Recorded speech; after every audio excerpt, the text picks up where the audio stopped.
you don't explain to the public why, to me, that's not actually how you lead.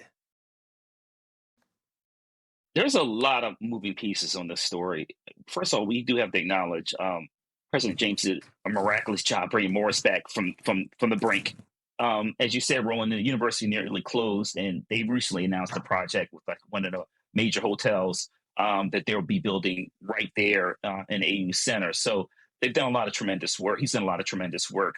I don't think that letter, interesting in terms of some of the language there, said fired with cause, if I'm not mistaken, Roland. So it's really unclear in terms of when the board and whatever communications person they work with in terms of writing that letter. I think that they need to provide, like you said, a lot more clarity about what is going on because it raises more questions than answers.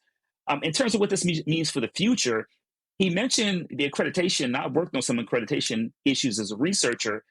They're going to need to do a search, and they're going to need to get someone in there who's qualified and experienced. Obviously, you want to do a great job vetting as soon as possible.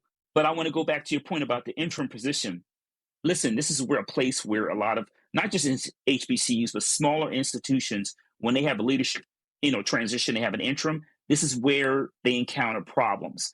It's really important that you have someone who understands higher education, who understands curriculum, who also understands the relationship with faculty and students, and has a background to ensure that this person is a buffer in terms they identify new leadership.